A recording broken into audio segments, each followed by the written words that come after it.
Sinibak ng Office of the Ombudsman si Alice Guo bilang alkalde ng Bamban. Ang COMELEC isinibi na rin ang sabina para kay Guo dahil sa hindi umano pagsasabi ng totoo sa kanyang Certificate of Candidacy. Nakatutok si Sandra Aguinaldo. Sa 25 pahinang desisyon, dinismiss sa serbisyo ng Office of the Ombudsman si Banban Mayor Alice Guo. Hindi rin niya makukuha ang lahat ng kanyang retirement benefits at habang buhay siyang disqualified sa anumang opisina ng gobyerno. Nag-ugat ang desisyon sa reklamong isinampa ng Department of Interior and Local Government para sa grave misconduct, conduct prejudicial to the best interest of the service, gross neglect of duty, at serious dishonesty, kaugnay sa naging papel ni Guo sa illegal operation ng POGO o Philippine Offshore Gaming Operators sa Baofu Compound sa Bamban, Tarlac. Ang ikinilos daw ni Guo, nagpakita ng willful intent na labagin ang batas at baliwalain ang mga alituntunin. Konektado raw ang sunod-sunod na aksyon na ito at wala ng ibang konklusyon, kundi ang sadyang ginawa ito ni Guo ng may ulterior motive at self-interest. Malinaw daw na conflict of interest ito, sabi ng ombudsman. Kaya dapat daw mapanagot si Guo.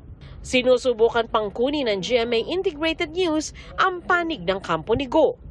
Ang COMELEC naman, isinilbi ngayong araw ang sabina para kay Guo para sa preliminary investigation kaugnay ng reklamong misrepresentation laban kay Guo. Kaugnay ito ng hindi umano pagsasabi ng totoo sa kanyang Certificate of Candidacy nang tumakbo siyang mayor, nang ideklara niya sa kanyang COC na isa siyang Pilipino. We are informing her that there is a complaint against her for material misrepresentation.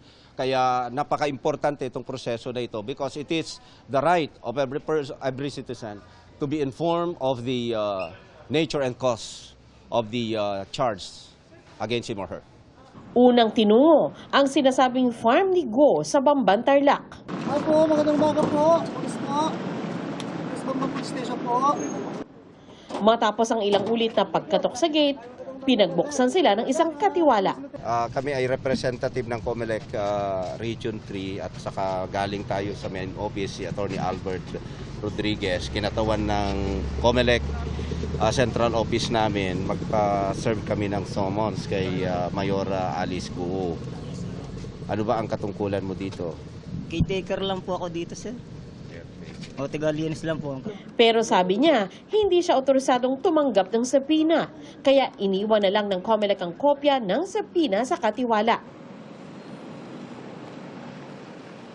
Sunod nilang pinuntahan ang munisipyo ng Banban. Sinalubong sila ng ilang lokal na kinatawan ng COMELEC at dumiretso sila sa mayor's office. Wala doon si Acting Mayor Leonardo Anunciacion, pero isang staff ng opisina ang tumanggap sa sabina. Pero sabi niya, wala na umano silang komunikasyon sa mayora. Ako siya na po yung mag-hand over if ever kay Mayor Go. Siguro po kung makikita natin siya. Matapos ma-serve yung sabina dito sa farm ni Mayor Alice Guo at maging doon sa munisipyo, hihintayin daw nila ang sagot o paliwanag ni Mayor Guo. Kapag hindi siya sumagot ay pwede na raw desisyonan ng COMELEC Legal Department ang preliminary investigation. May 10 araw si Guo para maghain ng counter affidavit sa COMELEC.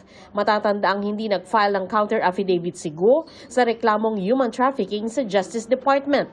Meron ding pinalabas na warrant of arrest ang Senado laban sa kanya. Pero hanggang ngayon, hindi siya matunto ng mga otoridad. Sinubukan namin hinga ng pahayag ang kanyang abogado na si Attorney Stephen David pero wala pa siyang tugon. Para sa GMA Integrated News, Sandra Aguinaldo, nakatutok 24 oras.